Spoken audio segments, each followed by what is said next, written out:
Can someone explain something to me? There's so much that needs explaining here. But can someone explain this to me? Same guy. Same guy. Yeah. The beautiful contradictions that are football and Champions League football and a Champions League semi-final and the fact that Real Madrid are both inevitable and lucky. Wild. We've got lots to get through here, guys, so get yourself comfy, get yourself a seat, and we're going to take our way through a game of madness. Real Madrid are in the Champions League final once again. We've got some lovely observations on the tactical stuff and some stuff that we were thinking was going to be poignant and pertinent and interesting, and hopefully it will be interesting for you guys. But also, we've got to talk about some bizarre moments in this football match. Let's start off with the game itself. In the first half, there was, I was wondering what Bayern Munich were going to do. We're going to play around like they did in the second half of the game, or they're going to play through. They decided to try and play through. Bayern Munich, some people will say they were robbed in this game. We'll get to that. But they were lacking a little bit of bravery, both in the personnel, how they played, and I think some odd substitutions from Tuchel as well.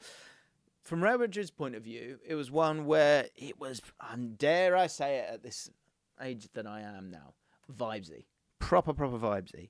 And Toni Kroos was fascinating in this one. In terms of his passes, in the first half, he only played 60 minutes, but in the first half, he played 73 successful passes out of his 76 that he attempted to make. And he made, I think, 14 out of 14 long passes. And of those long passes, the bulk of those was to Carvajal. And what Real Madrid were looking to do a lot of the time was to have bodies, and if we draw one line here, might be a good way of doing it, kind of having this overload here. And actually, this is 4 minutes into the game, and this is one of the first chances that, or the only chance that Bayern Munich get. And the problem that Bayern Munich had in this game was the dialogue between the midfield, Musiala and Harry Kane, and trying to get the ball to him. They struggled to do that. When they did do that, something came of it. We'll show you that in just a second. But from Real Madrid's point of view, this is really early on in the game, actually. And Toni Kroos gets the ball and he tries to play a little pass to Tchouaméni, who, as we go through it, all these players are in all different positions. It's absolutely amazing. He gets caught out. It's actually a bad pass from Kroos, surprisingly, because if it does get to Tchouaméni, he could be able to play to Rodrigo. And Rodrigo is a really interesting person to talk about here, because in terms of what's enjoyable about Real Madrid is that generally, in terms of the structure of a team, you have your two midfielders, you have players playing in pockets, but you don't have this sort of overload that you have here. And Rodrigo's body language here is really, really interesting, because he could be playing here and trying to work into that space there. But no, he doesn't do that. You can see from his body language, he's coming to get involved. And what he was hoping to do was to get the ball through the line from Tchouaméni. But it was a bad pass. And then after that, Toni Kroos got a bit nervous. Not nervous, but stayed away from this and looked to utilise this overload, squishing, bringing in players into one area of the pitch, and then switching this pass over to Carvajal, which they did throughout. Valverde was a bit of a decoy throughout and actually came into more central positions a lot of the time. It was just, there was a lot of movement though, and actually that movement and that freedom to interpret the game, bizarrely, is possibly why Real Madrid were able to get over the line here. And it is just crazy how they're able to just... Answer this for me in the comments, especially Real Madrid fans. Do Real Madrid, that group of players and the quality they have, do they go and find the win, or does the win find them? There is this feeling of inevitability with Real Madrid, but it looked like it was going to be not their night. In terms of this and the movement within the team, I thought it was really interesting. Really, really interesting. From Bayern Munich's point of view, as I say, the problem was Musiala wasn't able to get on the ball. Musiala is here.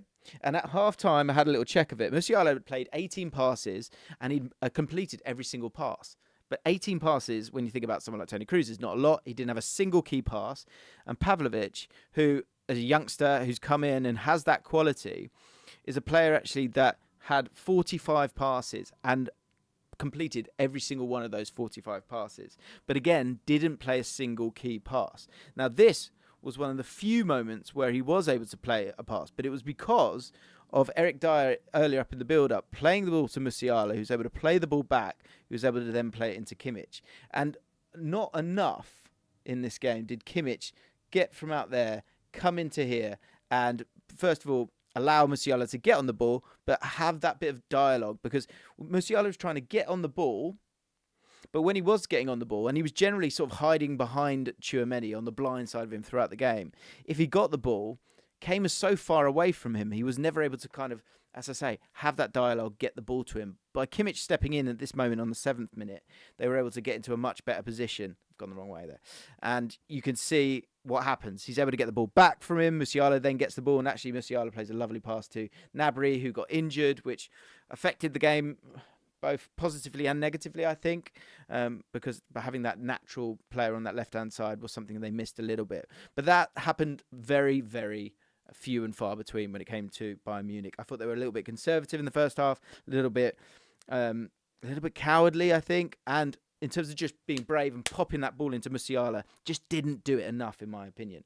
Let's keep on moving because there's a lot to get through. What was interesting from Real Madrid's out of possession system was the difference between Bellingham.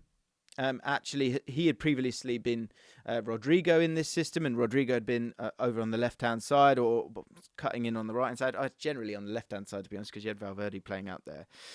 But they played with a bit more of a solid back line there, and they were looking to just be that little bit more compact. And I think the reason for that, and you can go watch the video from last week, was that previously they were kind of on their own a little bit. Rodrigo was playing that little bit higher up, and that led to these two in the middle getting caught out a little bit in Toni Kroos and Tchouaméni. And so they were looking to be that little bit more compact and stop those passes being able to be played. But as you can see, we were talking about it before, Musiala was constantly looking at the back of his shirt, but the pass into him just didn't happen nearly enough. And so, of course, there's flashpoints. We've got to talk about that for sure. But the big thing for me was the fact, from Bayern Munich's point of view, is they could have done that little bit more because they were being careful defensively. They weren't pressing like they had done previously. But when they did get the ball, they just didn't really affect the game as much as you would have liked them to. I think there's another great example, and I'll show you the average positions in a second. We've now got Carvajal in this position here. I think you've got Bellingham up top here. You've got Rodrigo playing there. In terms of that relationism, that's exactly what I'm talking about and what you see with Real Madrid time and time again. And the average position, this is, I thought, the best way that I could explain how Real Madrid play football. We're going to get to those key moments. Don't worry about it. But I just wanted to touch on Rodrigo. Rodrigo's number 11. Rodrigo is playing centre forward, supposedly. Let's have a look at his heat map. No, he's not. It's so flowy. I know that sounds terrible, but you get what I'm saying in terms of that ability to go where they want to go to. I thought Vinicius Jr. was a threat throughout. I think he's the most dangerous player on the planet. I think if you're picking teams, he is right up there because you know he is going to affect the game. You know when the game gets going, he gets going as well. And I thought he had a really, really good game for the team. But Rodrigo, a great example of that. And Carvajal, in terms of how far wide he stays, that was a constant thing throughout, something that they didn't do in the game in the first leg because, of course, Carvajal wasn't playing in that one. So they were able to do it a little bit differently. And Toni Kroos was consistently playing over on this left-hand side and then spraying those passes over to Carvajal, who generally was over here. But again, they've got those moments where they're allowed to do that. Let's keep it moving. This is another great example. Carvajal back over here on this right-hand side. You got Valverde here. Tchouaméni is now playing up. Toni Kroos, exactly what we were saying in terms of being on that left-hand side. Rodrigo is now over here. Ferland Mendy, the left-back, is now up here.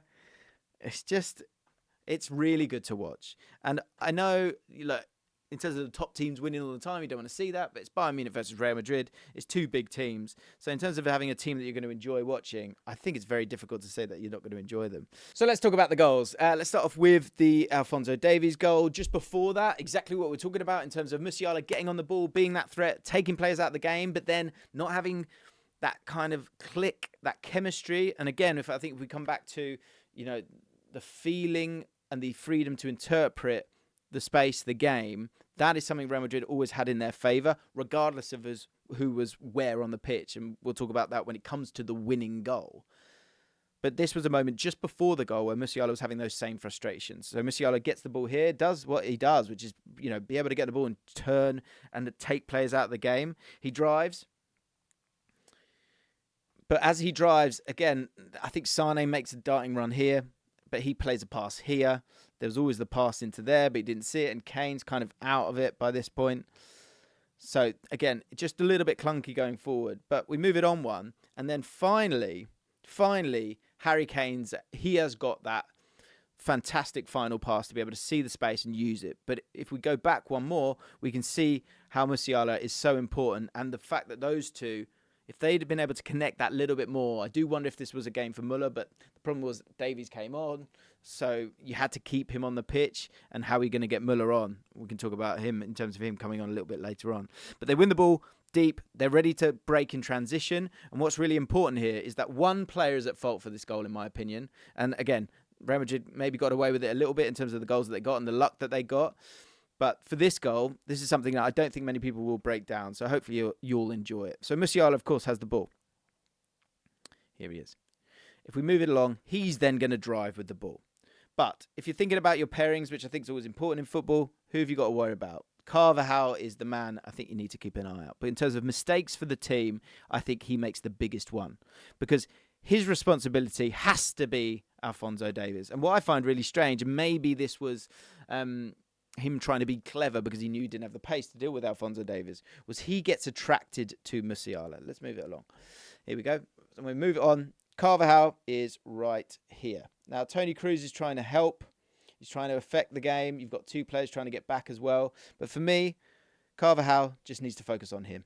He just needs to get himself back as soon as possible, because you know Toni Kroos is there. Maybe he wants to press it. It's a tough decision in the moment, but you've got a very, very long way before anyone's getting a shot off. So I would get back and delay, because you've got other guys who can get back and help the team. We move it on one more. The important thing, as we've spoken about a few times here, Musiala taking 4 players out of the game, but also finding that pass to Harry Kane. Harry Kane, of course, has already seen Alphonso Davies is on his bike. What's he going to do? Is he going to play that fantastic pass? Now, what I would say is there's a lot that needs to be done, but because of Carvajal's positioning, he's narrow. He's come towards the ball when really maybe he should be focusing on Alphonso Davies. He's now trying to get himself back. Here he is.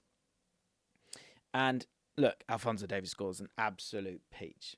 Don't get me wrong. But when we're breaking down these games and these goals, you want to see why. Why has this goal happened? Why has he been able to get that shot off in the first place? Great finish, but Carvajal could have prevented that, and it could have been that little bit different if he'd been focusing on Davies instead of focusing on Musiala. But that was one of the first and very few times that Bayern Munich got their arse into gear from a transition point of view on the counter-attack. They had the quality there, and it was going to be one of those games, especially in the Champions League game, when there is that quality there. It's about, can you take your moments, and how can you create those clean-cut moments? It comes down to a little bit of chemistry and quality. And generally it wasn't there, if I'm honest, but this was one of the few moments, and it looked like they were going to get the job done, and it would have been one of those games. But Manuel Neuer, who's making his 140th appearance in the Champions League, just had a stinker, didn't he? He's had an absolute stinker. They've had a goal disallowed, of course. I think it is just about one. I think the fact that he's short is beneficial to Kimmich, but I think when the ball then comes back in, he's lying on the floor. Which again, look, I think if you want to spin it one way, there's 2 ways of spinning it. You can go, look, they're all over each other. He's got his hand on his chest. Like, where does it end? But he's kind of holding his face. Once it goes to VAR, I'm okay with that one, personally. Here's the goals. 87 minutes. How do they do this? How do Real Madrid always get away with this? One thing that we're going to be talking about, I think, on the channel at some point, something that we think is really important, is this area here.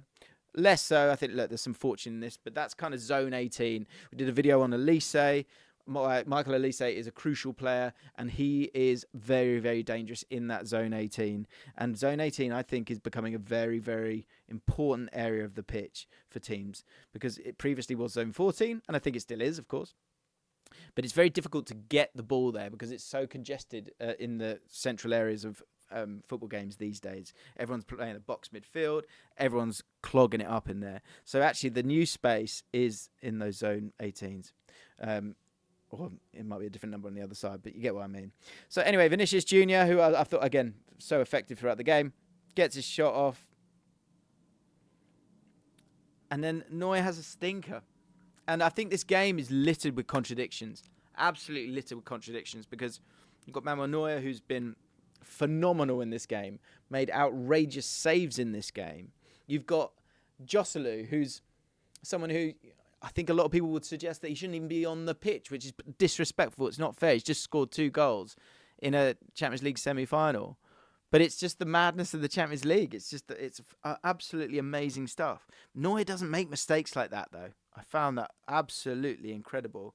But it comes from an element of individualism, I think, from Vinicius Jr., able to get on the ball, being competent in terms of that overlap. Bellingham's looking for the ball. No chance that's happening. But he gets his shot off. And do you know what, actually, as much as it's about, you've got these dribblers and you've got these different guys, actually you need someone to just sniff out the goals sometimes. And that is what Joselu is good at. And so the shot goes in, absolute disaster from Neuer, and Joselu gets his moment on the JLA channel. Let's keep it on moving, because, again, like madness throughout. Vinicius Jr., where is he? The ball's actually come from a corner on the other side. It's made its way over here. And what I think is important here is the fact that Rudiger, and again, maybe I'm clutching at straws here a little bit, but in terms of 2 players that need to be able to have a bit of freedom, a bit of creativity, and the freedom to interpret their game, as I've said several times, there's 2 centre-backs here. Now, he could just go back and get in goal, but Rudiger doesn't do that. Now, I know he's a bit of a free spirit, but that's why he works really well for Real Madrid, because he may just kind of go, well, all right, the ball's on this side, I'm a centre-back. What do centre-backs do? Centre-backs get to the back post. Centre-backs should be back here, like he was for the initial corner. But no, he creates space. He pulls players out, he interprets the game, and is allowed to get out wide, play as a winger, get that cross in, and that's where that next goal comes from. And again, I think this team is littered with personalities. Absolutely littered with personalities. And that, I think, is something that, again, when we talk about contradictions, I often kind of push back against the big teams just because, they always win, don't they? And my team never wins. But I think this is a team that is very, very difficult to dislike. Personally, I know some people are going to absolutely disagree with that. But for me, I think that's Rudiger, having a brain, having his own brain. And that's what Ancelotti has constantly done for this team. And it's allowing quality players to understand where the important areas are. Joselu and Bellingham, those are your poachers. And the different profiles that you've got in this team as well has allowed Real Madrid to always find a way to win games. And that is what happens when you do have some of the best players in the world. We're focusing on a game here where the goals have been 2 really, really late goals. But we go back to this game here. The 3-1 against Man City. Late goals in that one as well. 90 plus 1 and 90. They just seem to find a way, Real Madrid. It's absolutely amazing. What is crazy, right, is a couple of things. First of all, Harry Kane getting substituted off when you might need someone to take a chance. What on earth is that? There has to be an injury in play. There has to be something else going on. Or, if his legs got... I don't understand that at all. Musiala taking him off as well. Maybe just for that, I guess you're going to a back 3. You're kind of sucking them in a little bit. Again, I get it, but isn't the best form of defence not attack, but just holding on to the ball? I thought that was a really, really odd one. And what's really odd is that in 2024, if I'd said this sentence in 2021, your mind would have been blown. But I'm annoyed if I said, linesman... Did you think that was offside? Yeah, I thought it was offside. Don't put your flag up. That's the game we're playing now. What is the point of these linesmen? They shouldn't even be doing anywhere near offsides, because you can't put your flag up. You can't. And I know previously we were going, it's clearly offside, just put your flag up. That's why you don't put your flag up. That is why. Disastrous. I haven't seen it back, and I don't know if it is or it isn't, and I imagine the graphic won't come out. But you can't do that. You can't do that. And that's going to lead to conspiracy theories and all this nonsense. And it's so difficult to get that human error in. I think offside is one of those few ones where if it is semi-automated, it is what it is. But I think you have to let the game play up until that point, because that is going to be spoken about a hell of a lot. Final contradiction. Real Madrid seem inevitable when it comes to the Champions League. They're going for their 15th, which is a stat that I think is okay for us to talk about. But do you put it... Did anyone else think this was weird? Well, first of all, can someone explain this to me? What's going on in the chair? But the 15... Why... The sort of all out for the 15? I get it. That feels like you've just jinxed yourself there, lads. Now, they've got enough quality that that probably won't be the case. You would expect them to go and beat Borussia Dortmund. A very good Borussia Dortmund side who can play on the counter-attack, have got pace. Could be a similar game to tonight. But I just thought that was a bit odd. And I'm not sure. You don't do it after the semi-final. You do it after the final when you've won it. Just keep that in your locker. Bizarre. Real Madrid are looking strong. They're only going to get stronger. How are they going to set up, though, next season? Quite possibly with someone like Mbappe. Well, fortunately, we've got a video that explains exactly that. So click right here and enjoy it. Thanks a lot. Madness.